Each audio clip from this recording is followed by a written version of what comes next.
दोस्तों, उत्तर प्रदेश का संभल जिला इन दिनों कई वजह से चर्चाओं में रहा है और अभी भी है।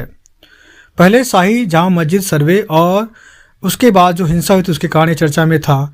अब संभल में जो डिप्टी एसपी हैं अनुज चौधरी, उनकी वजह से यह चर्चा में है। दरअसल हुआ यूं कि संभल हिंसा के बाद यहाँ कथित तौर पर सालों से बंद पड़े कई मंदिरों को खोला गया। उन मंदिरों के मरम्मत और उनमें पूजा पाठ की शुरू की गई।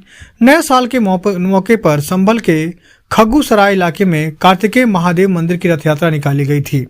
इस रथ यात्रा में वर्दी पहनकर जो सीओ साहब हैं, उन्होंने हनुमान बनकर गदा लेकर जुलूस से आगे आगे चले और जब उनका वीडियो वायरल हुआ तो जमकर कोसना भी शुरू हो गया और लोगों ने इनको अच्छे ट्रोल किया और कई लोगों ने इसकी भर भर के आलोचना की है। क्योंकि क्या ऐसा करना एक पुलिस वाले को शोभा देता है?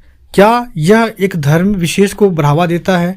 या जो प्रशासन या जो कानून या जो सरकार जो यह कहती धर्मनिरपेक्ष है या फिर वह सभी धर्मों को समान मान के चलती है, तो उसको जो उसके वर्दीधारी हैं या जो उसके मान लीजिए जो कर्मचारी हैं, क्या वह किसी विशेष धर्म का भाई बढ़ावा दे सकते हैं? दोस्तों, ये जो वीडियो है जब वायरल हो गई तो जमकर इसका बवाल हुआ, क्योंकि यह उत्तर प्रदेश जो पुलिस है उसका मैनुअल जो है उसका खुलेआम उल्लंघन किया गया है। लोगों ने यह भी सवाल उठाया था कि उत्तर प्रदेश में जब एक मुस्लिम सब इंस्पेक्टर इंतशार अली की मौलाना की तरह लंबी लंबी दाढ़ी रखने की वजह से सस्पेंड कर दिया गया, तो सीओ खिलाफ अब तक कोई कार्रवाई नहीं की गई। ऐसा क्यों? ऐसा आखिर क्यों नहीं किया गया है, जबकि एक मुस्लिम का दाढ़ी रखने की वजह से सस्पेंड कर दिया गया? इस घटना के लगभग काफी समय बीत जाने के बाद अब प्रशासन ने अनुज चौधरी पर कार्रवाई की है, यानी संभल सीईओ के खिलाफ पुलिस मैनुअल के तहत जांच की जाएगी। इस मामले में देश भर में चर्चित पूर्व आईपीएस अमिताभ ठाकुर ने संभल सीईओ के खिलाफ पुलिस मैनुअल का उल्लंघन मानते हुए डीजीपी से शिकायत की थी। अब पुलिस संभल सीईओ अनुज चौधरी के खिलाफ जांच करेगी कि अनुज चौधरी ने पुलिस मैनुअल का उल्लंघन किया है या नहीं किया है। अगर अनुज चौधरी पुलिस के मैनुअल के तहत दोषी पाए जाते हैं दोस्तों, तो जाहिर सी बात है वो सस्पेंड होंगे। अब दोस्तों जान जाते हैं कि इंतशार अली जो इंस्पेक्टर थे सस्पेंड क्यों हुए थे, क्या मामला था, पूरी बात को हम अच्छे जानते हैं। बागपत के रमलाल थाने में तैनात सब इंस्पेक्टर इंतशार अली ने लंबी दाढ़ी रखी थी, जिसके बाद बागपत के तत्कालीन एसपी ने इंतजार अली को दाढ़ी कटवाने के लिए 3 बार चेतावनी दी थी, लेकिन सब इंस्पेक्टर इंतजार अली ने दाढ़ी कटवाने से इनकार कर दिया और लंबी दाढ़ी रखते हुए अपनी ड्यूटी को जारी रखा, जिसके चलते एसपी साहब ने उनको निलंबित कर दिया। अच्छा किया, क्योंकि जो सरकारी कर्मचारी है, खासकर प्रशासन जो अधीन जो बड़ी अच्छी पोस्ट होती है पुलिस की, ठीक है, उसमें अगर कोई भी व्यक्ति मतलब अपने धर्म को दिखाएगा तो भाई जाहिर सी बात है निलंबित करना ही चाहिए।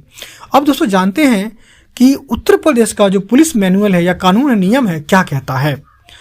उत्तर प्रदेश पुलिस मैनुअल और नियमों के अनुसार सिखों को छोड़कर किसी को भी सीनियर अधिकारियों की इजाजत के बिना दाढ़ी रखने की अनुमति नहीं है। पुलिस विभाग के कर्मचारी मूंछ तो रख सकते हैं, लेकिन बिना अनुमति के दाढ़ी नहीं रख सकते हैं।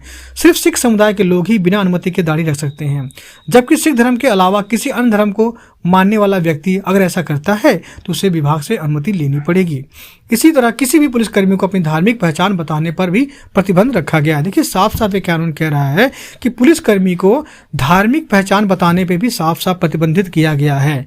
तो यानी जो चौधरी साहब है जिन्होंने किया है, क्या उस पर कार्रवाई होगी, और ये तो अब आने वाला वक्त बताएगा। दोस्तों अब जानते हैं और क्या कहता है। उत्तर प्रदेश पुलिस मैनुअल 10 अक्टूबर 1985 को एक सर्कुलर जोड़ा गया था। इसमें एक सर्कुलर जोड़ा गया था जिसके मुताबिक मुस्लिम कर्मचारी एसपी से अनुमति लेकर दाढ़ी रख सकते हैं। हालांकि यूपी पुलिस के 1987 के सर्कुलर में यह भी कहा गया है कि पुलिस कर्मियों को धार्मिक पहचान रखने से मना किया गया है।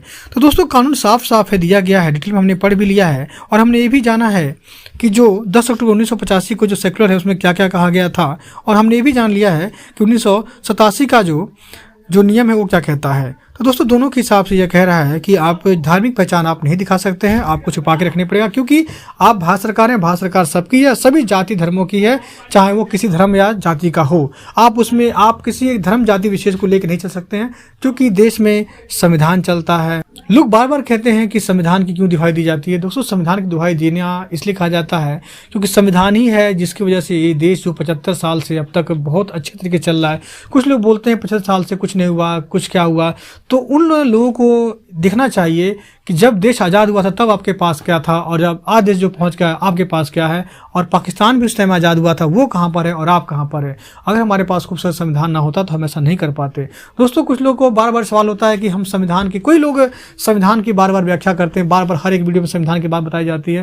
दोस्तों इसलिए बताई जाती है क्योंकि संविधान ही है जो देश को जोड़ के रखता है। अगर संविधान के अनुसार आप नहीं चलेंगे, कानून के अनुसार आप नहीं चलेंगे, तो याद रखिएगा इस देश को टूटने में टाइम नहीं लगेगा। बहरहाल दोस्तों ये थी खबर। मुझे लगा, उम्मीद है कि आपको अच्छा लगा होगा, और अगर अच्छा लगा तो लाइक करिएगा और बुरा लगा डिसलाइक कीजिए। दोस्तों आप देख रहे भारत से बड़ा, आपका समय शुभ हो। जय हिंद, जय भारत।